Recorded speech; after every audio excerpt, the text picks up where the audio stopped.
여러분 오늘은 우리가 제목은 길지만 제목은 생각 안 하셔도 돼요. 목사님은 머릿속으로 제목을 수십 번 지금 수정을 하고 있는데 편견이라는 부정적인 키워드 그리고 자세라는 긍정적인 키워드 이거 두 가지만 생각하셨으면 좋겠습니다. 뭐와 뭐? 편견 그리고 자세라는 단어입니다. 오늘 이 두 가지 단어를 가지고 우리가 좀 얘기를 나눠볼까 하는데요. 목사님이 설교한 이 본문은요. 교육부에서 본문이 주어집니다. 주어져요. 항상 주어지는 본문을 우리 4개 부서가 같이 해요. 그러다 보니까요. 때로는 어때요? 목사님 생각과 다른 혹은 우리 친구들에게 이 얘기는 안 전했으면 좋겠는데 하는 본문이 걸려요. 진짜 그럴 때가 있어요. 근데 사도행전은 전반적으로 계속 그래요. 그래서 아유 이거 이제 애들이 들을까? 힘들지 않을까? 그런데 이건 뭐예요? 목사님의 편견이더라고요. 애들은 듣지 못할 거야. 내 생각과 다르면은 이거는 잘 전달되지 않을 거야. 이거는 나의 편견, 나의 신념 혹은 나의 고집이에요. 고집. 중일들은 설교 잘 못 들을 거야. 목사님의 편견이에요. 그래서 저들에게 시간이 20분, 30분 넘어가면 저들은 지쳐 쓰러질지도 몰라. 거의 뭐 그런데요. 의외의 모습이요. 목사님이 겉으로 보는 모습으로 판단하잖아요. 저들은 지쳐 있어. 벌써 예배 전부터 막 그런 생각을 해요. 그런데 나중에 설교 노트 보고 깜짝 놀랐어요. 다 듣고 있었구나. 저 와중에 이걸 다 기록하고 있었구나. 삶 속에 또 한편 고민하고 있었구나. 역시 내 편견으로 판단할 게 아니었다. 편견은 참으로 무서운 것이다. 편견은 참으로 우리가 내려놔야 할 것임에 틀림없다. 오늘 본문도요 여러분 목사님 별로 전하기 싫은 본문이에요. 일단 기본적으로 너무 길어요. 이거 한 3주 정도 본문을 설교를 해야 되는데 한 주 만에 막 해야 돼요. 그래서 오늘 달릴 거예요 여러분. 자 어깨 쫙 펴시고 우리가 23절부터 읽었지만 23절부터 하려면 1절부터 사실 알아야만 되거든요. 펜 딱 드시고 설교 노트 쫙 칼같이 이렇게 해보시고 주원이 기본 자세 좋아. 한번 해보도록 하겠습니다. 기본적으로요 편견이라는 단어가 왜 나왔느냐 10장 1절에 보면은요 가이사랴의 고넬료라 하는 사람 가이사랴 밑줄 고넬료 동그라미 오늘 말씀에 포인트가 되는 사람입니다. 고넬료라 하는 사람은 누구냐면요 여러분 이달리아 부대라 하는 군대의 백부장이라 이탈리아를 얘기하는 겁니다. 그죠? 지금의 이탈리아를 얘기하는 건데 즉 어디 로마 사람이었다라는 거예요. 당시 시대적인 배경이 어디였다고 그랬나요 여러분? 로마의 식민 지배를 받는 시대였어요. 어디가? 이스라엘이요. 즉 이 고넬료라 하는 사람은 이스라엘의 적일까요? 친구일까요? 어떤 지위적인 상황을 봤을 때 당연히 맞아요. 주원이 멋져. 맞아요. 적이에요. 적. 누가 봐도 적인데요. 가이사랴라는 동네가 어디냐면은요, 여러분 항구예요. 굉장히 커다란 항구로서요. 로마와 인접해 있기도 하고요. 대단한 굉장히 도시화가 이뤄진 그런 곳이 가이사랴였는데요. 로마가 이스라엘을 식민 지배할 때 가이사랴를 임시 행정 수도로 정해놨어요. 수도예요, 수도. 원래 수도는 예루살렘인데요. 로마가 임시로 가이사랴에 딱 수도를 정해놓고 로마의 어떤 상당 부분 커다란 군대와 지도자들이 가이사랴에 거주했다라는 것입니다. 로마는 당연히요, 당시에요 이스라엘 사람들을 잘 지배하기 위해서 최선을 다했을 것이고 이스라엘 사람들은 그들 향해서 굉장히 적대적인 마음을 가지고 있었을 거예요. 근데 웬일 이 고넬료라는 사람이 이상합니다. 외국 사람이에요. 이방인이에요. 당연히 우리를 지금 지배하러 온 지배민족이에요. 근데 2절에 보니까 그가 경건하여 경건 동그라미. 뭐지? 웬 외국인이 경건하다라는 거지? 그 근거가 뭡니까? 온 지방과 더불어 하나님을 경외하며 하나님을 알았던 거예요. 근데 자기 혼자만 믿은 게 아니라 그 사람이 어떤 경건한 성품으로 인해서 온 가족 식구가 다 하나님을 알게 되었다라는 겁니다. 여러분 까닭에 여러분 때문에 부모님이 전도된 경우 있나요? 여러분의 모습 때문에 언니 오빠 가족이 우리 교회에 온 경우가 혹시 있나요? 고넬료가 그러했다라는 것입니다. 그로 인해서 온 집안이 더불어 하나님을 경외하였고 그리고 또 뭐 했대요? 백성을 많이 구제하였대요. 구제, 어려운 사람 도와주는 거죠. 그리고 하나님께 항상 기도하더니 경건의 3가지 모습이 표현되고 있습니다. 하나님을 경외하고 백성을 많이 구제하고 기도. 경외, 구제, 기도. 그죠 여러분? 지금 보니까 다 기억으로 시작되네요. 경외, 구제, 기도. 이 경건의 3가지 모습을 보여주는데요. 나중에 우리가 뒤에 등장하는 단어인데 심지어 유대인들조차도 이 고넬료를 칭찬하였다라는 것입니다. 감이 안 오죠? 여러분 일제시대에 일제 순사가 있어요. 굉장히 우리는 일본에 대한 어떤 좀 반민족적인 정서가 있죠. 그런데 그 일본 순사가 우리나라 사람들에게 칭찬을 받았다라고 생각해 보세요. 와, 그건 정말 대단한 거죠. 굉장히 그건 희소한 일이죠. 그런데 고넬료가 그러했다라는 겁니다. 지금 외국 사람으로 이방인으로서 적대적인 식민 지배하에 있는 유대인조차도 저 사람은 하나님을 진짜 잘 믿어. 너무 멋져.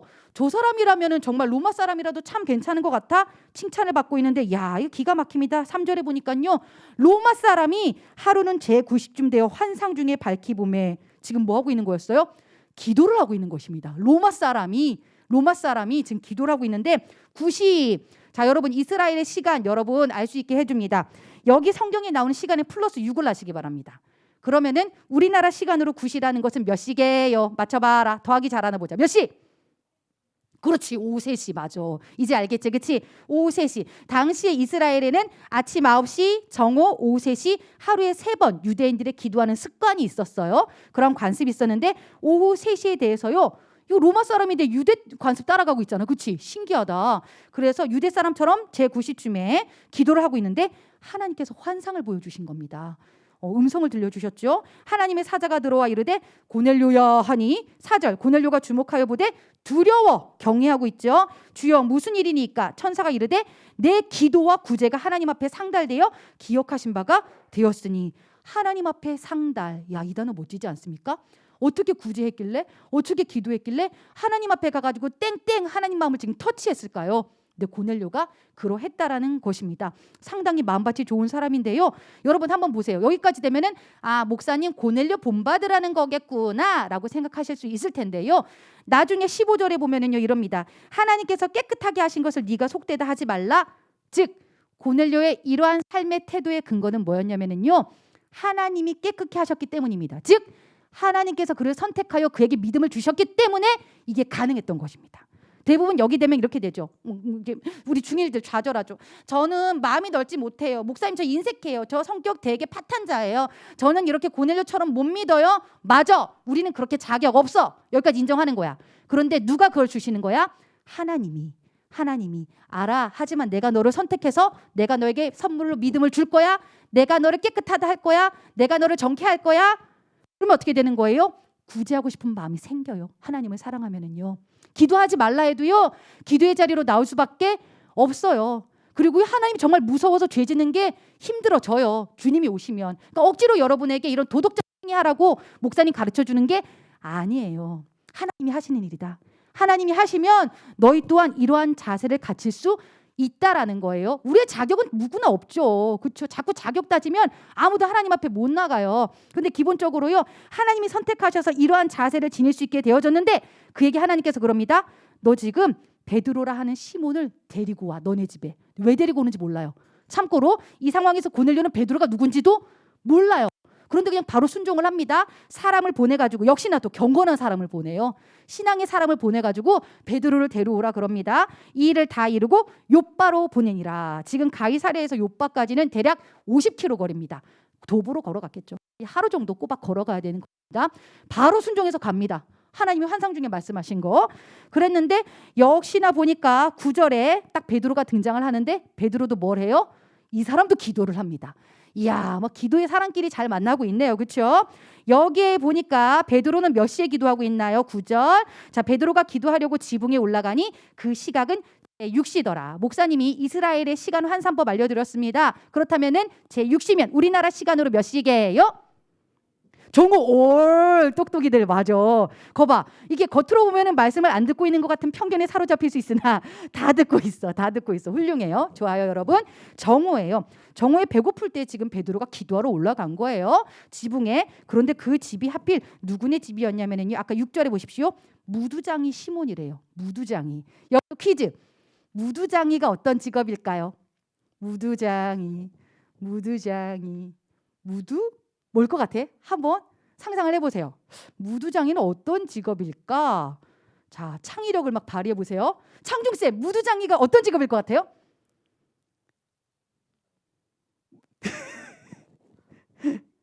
무두? 자, 이거 우리 고3들 조금 똑똑이들. 건영아, 무두장이는 어떤 직업일 것 같아? 대장간. 오, 뭔가 대장간. 오, 그런 느낌 난다. 그지? 유빈이는 무두장이 무슨 직업일 것 같아?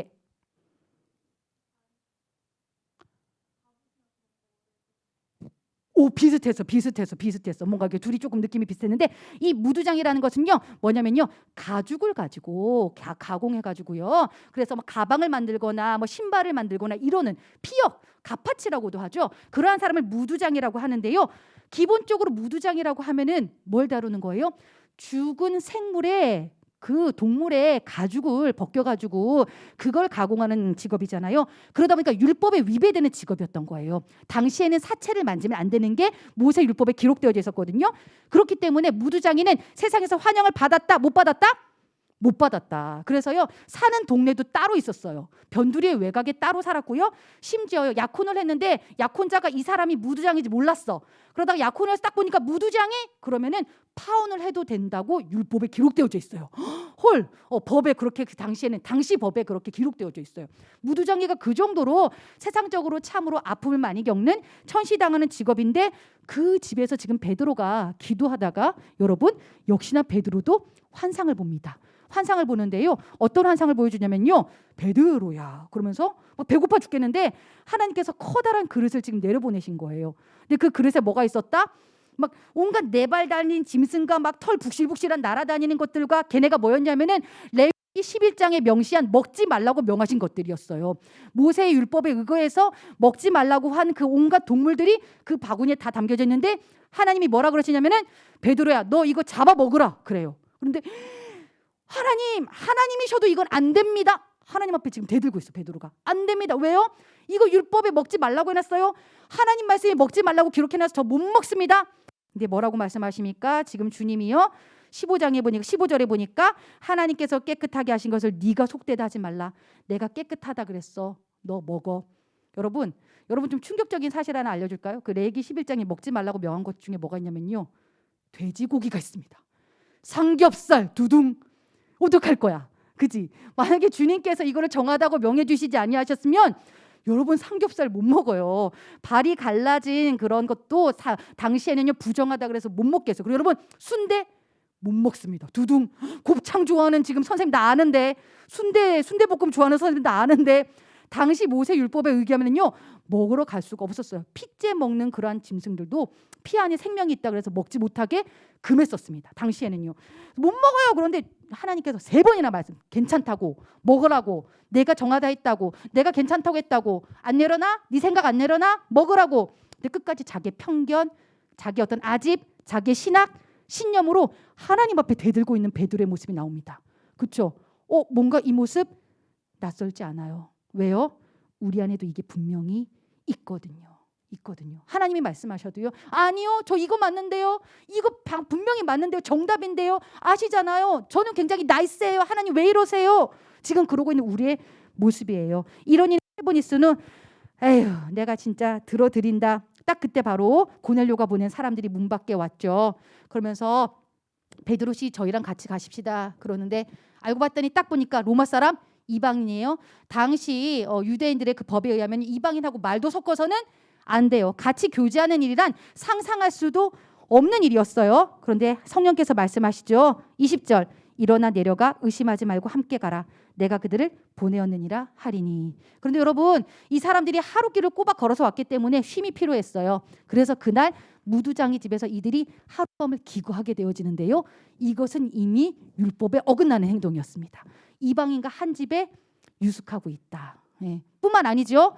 거기서 여러분 금하라 명한 무두장이도 함께 유하고 있다. 편견의 편견을 깨는 행동들이 이 가정 안에 지금 일어나고 있는 것이었습니다. 그래서 왜 왔냐라고 물어봤더니 자기의 주인 고넬료를 막 소개를 하는데요, 봤더니 칭찬 일색이에요. 이런 사람 없습니다. 정말 대단합니다. 우리 주인은 대단합니다 라고 얘기를 하는데요, 경건이란 단어가 나와요. 계속해서. 그렇죠? 여기 우리 아까 앞장서서도 봤죠. 10장 2절에서 경건 단어가 나오는데, 신약 선서 전체에서 참 의외지만 경건이란 단어는 딱 3번 나옵니다. 유세베스, 헬라어 유세베스예요 여러분. 그런데 2번 사용된 게 이 고넬료예요. 장난 아니죠.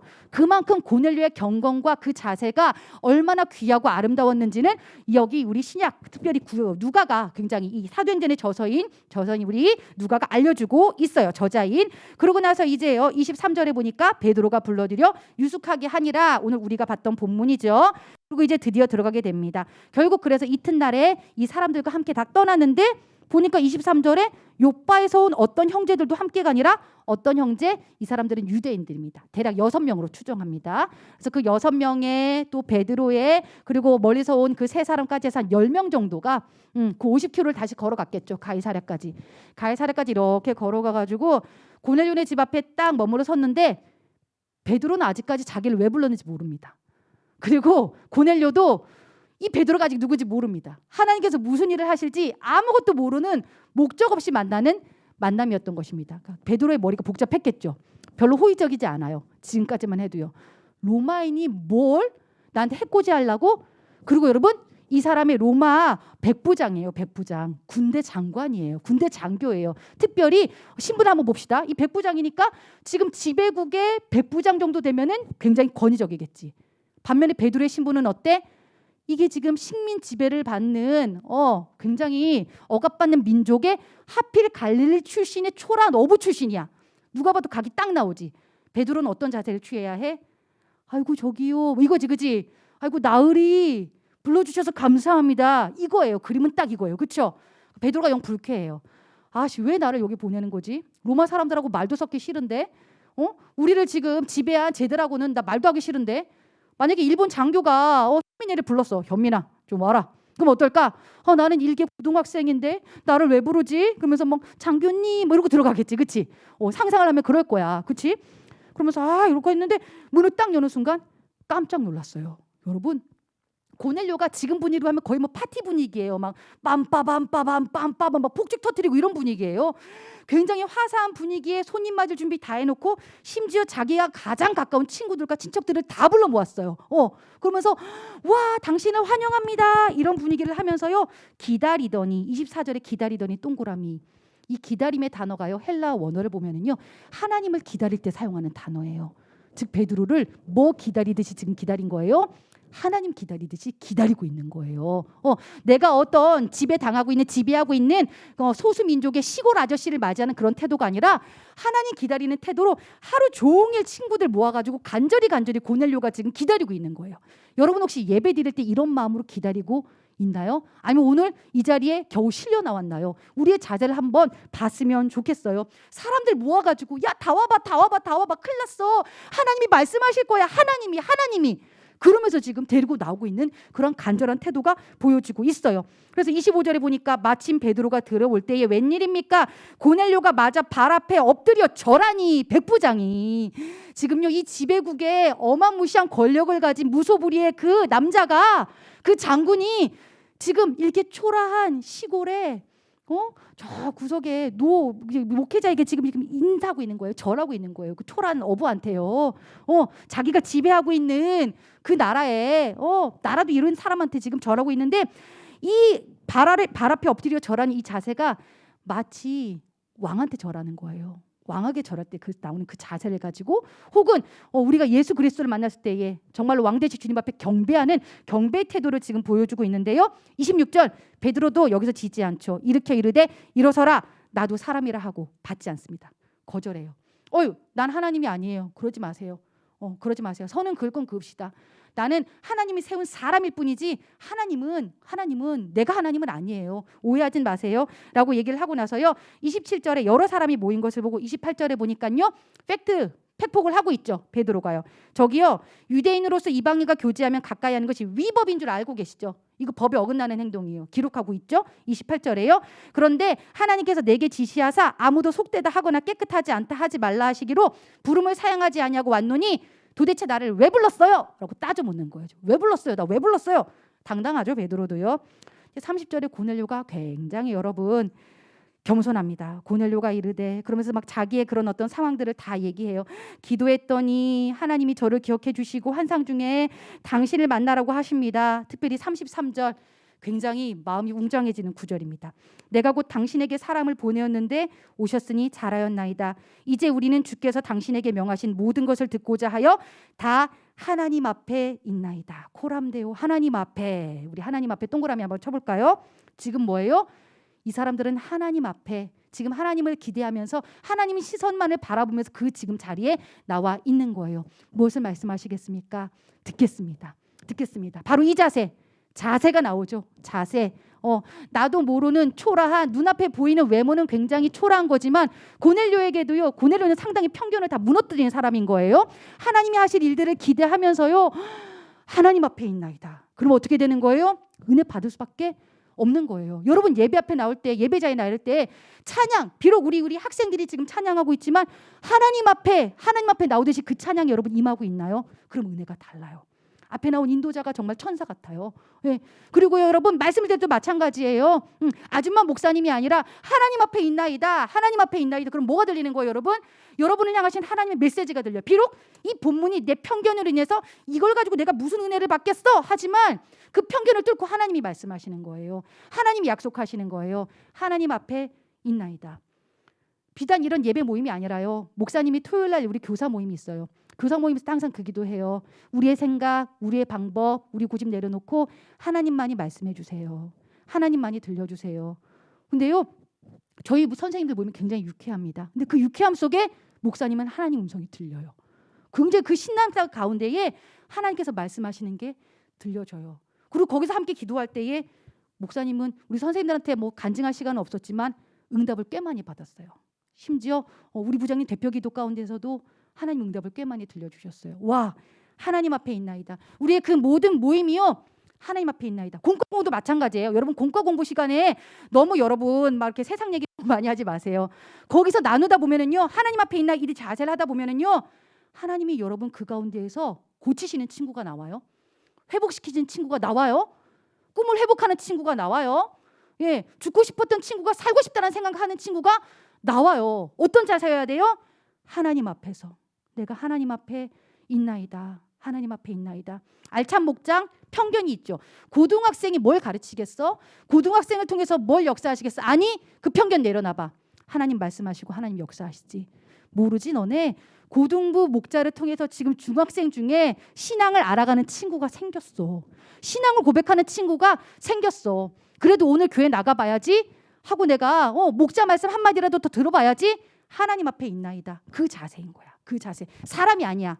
사람이 아니야. 그 사람 너머에 역사하시는 하나님을 바라보고 나아가는 건데 고넬료가 그런 마음으로 맞았더니 어떻게 돼? 고넬료로 인해서 베드로가 변화되어지죠. 그래서 야 놀랬다. 어쩜 이럴 수가 있니? 그리고 34절 35절에서 얘기해요. 드디어 베드로가 깨달음을 얻고 고백합니다. 하나님은 사람의 외모를 보지 아니하시고 각 나라 중 하나님을 경외하며 의를 행하는 사람은 다 받으시는 줄 깨달았다. 내가 참 서툴렀다. 내가 너무 고집이 심했다. 내가 몰랐다. 그러면서요 36절에 보면은 예수 그리스도로 시작해서요 43절에 보면은 그의 이름을 힘입어 역시나 예수로 끝마침하는 말씀을 그들에게 복음을 선포합니다. 근데 놀라운 일이 일어나죠. 44절에 보면은요 베드로가 말씀을 전할 때에 성령이 말씀 듣는 모든 사람에게 내려오시니. 야 여러분 이 사람들은 단 하루 만에 성령 받았어요. 제자들은 3년 내내 주님 쫓아다니고 온갖 뭐 도망갔다가 부인했다가 난리치고 그 버거지를 다 하고서도 주님의 말씀을 직관하고서도 그들은 성령을 못 받았는데 이 사람들은 단 하루 만에 그냥 그 자리에서 성령을 다 받아버렸어요. 차이가 뭘까요? 차이가 뭘까요? 이 사람들 안에 있는 편견을 내려놓음과 하나님을 간절히 찾는 그 자세예요. 자세. 하나님 앞에 있나이다. 자격이 중요한 게 아니라는 거 말하는 거죠. 그렇죠? 내가 잘해서 받은 게 아니에요. 이방인 절대 하나님하고 관계없는 사람들이었어요. 이게 지금 오늘날로 말하면 뭐예요? 우리가 생각했을 때 전혀 복음과 상관없을 것 같은 사람들인데 극악무도한 사람이 될 수도 있고 나를 불편하게 하는 사람이 될 수도 있고 말이 안 통하는 사람일 수도 있어요. 그럼에도 불구하고 어떻게 하신다? 하나님은 그 상황을 뚫고 역사하신다라는 거예요. 그렇기 때문에 여러분 어떻습니까? 그 모든 것 다 내려놓고 자격이 중요한 게 아니다. 자세가 중요하다. 하나님 앞에. 성령에 대해서 요즘 우리 친구들이 지금 고민합니다. 성경 공부하는 친구들은요. 그래서 내가 자격이 없어서 계속 그 말이에요. 맨날 똑같은 얘기예요. 제가 죄를 많이 지어서 안 되니까요. 자격 아무도 없어요. 선생님들은 자격 있는 줄 아나요? 아니 목사님은 자격 있는 줄 아나요? 예? 아유 목사님도 싸움 잘해요. 파이터예요, 파이터. 목사님도요 아주 파이터예요. 막 아유, 우리 집은 목사가 둘인데 그렇게 파이팅을 넘쳐요. 아주 그냥. 그렇단 말이에요. 자격 없어요. 그런데 자세예요. 아유, 주님, 제가 또 죄인이었어요. 죄송해요. 저 주님밖에 없어요. 다시 주님 붙잡고 죄송합니다. 오 목사님 축복합니다. 당신의 사랑받기에 울고 어쨌거나 여러분 그러면서 어떻게 되는 거예요? 그냥 자격 없지만 또 회개하고 하나님 바라보면서 다시 마음 자세 정렬하고 그러고 나아가는 거예요. 그 가운데 뭘 부어주신다? 성령을 부어 주신다. 우리 안에 숱한 하나님을 향한 편견들이 있어요. 그렇죠? 오늘 본문으로는 딱 보면서 은혜 못 받아. 그죠? 이게 우리의 편견이에요. 그죠? 그리고 목사님조차도요. 이건 나는 애들한테 위로 메시지 좀 전하고 싶은데, 중간고사 기간이라 좀 힘주는 메시지 전하고 싶은데 안 걸려요. 절대 그런 말씀 걸리지가 않아요. 왜일까요? 내 편견, 내 고집. 아니, 우리 애들한테 필요한 건 지금 위로가 아니야. 이 편견이라는 게 여러분 이 본문을 통해서 대부분 그렇게 설교하죠. 모든 친구들에게 복음을 전해요. 내가 싫어하는 친구에게 복음을 전해요. 여러분 아마 초등부에서 들은 친구는 그렇게 들었을 거예요. 하지만 목사님에게 주시는 메시지는 달라요. 우리 안에는 집요한 고집과 아집, 그 생각을 내려놓으라예요. 그래서 하나님이 역사하시게 해야죠. 그렇죠, 여러분? 그 편견이 왜 와요? 내 것이 강해요. 내가 너무 나이스하거든요. 내가 정답이거든요. 근데 그걸 내려놓는 순간 더 큰 하나님의 풍성한 그 내가 생각지도 못한 창의적인 정답이 와요. 놀라운 정답이 와요. 그걸 좀 경험했으면 좋겠어요. 때로는 그게요. 로렌 커닝햄 그 목사님이 그렇게 말씀하셨죠. 벼랑 끝에 서는 용기라고요.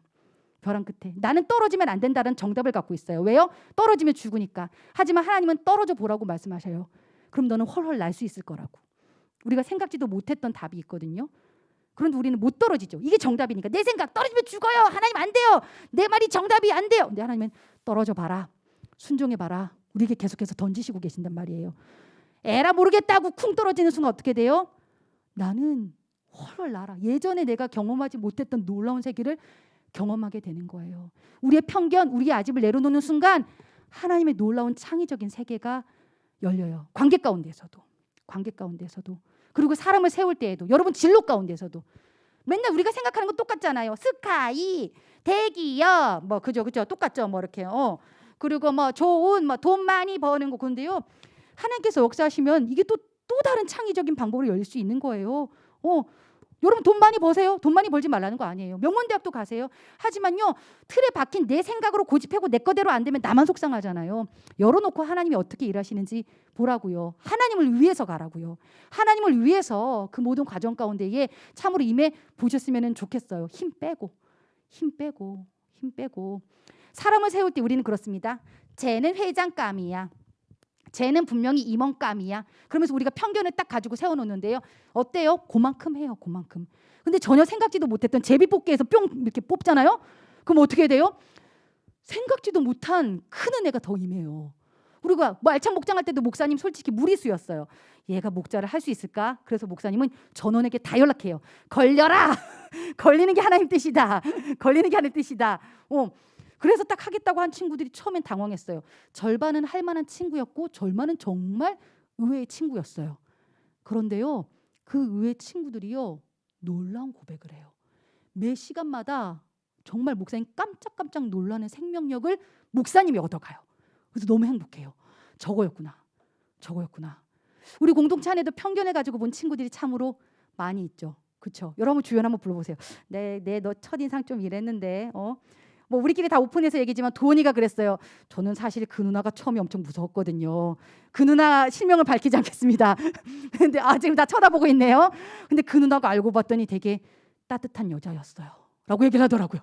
도원이가 그렇게 고백을 해주는 걸 들었어요. 편견을 내려놓는 순간 우와, 그 사람은 정말 멋진 사람이고 생명력이 있는 사람이었더라고요. 여러분 어떠세요?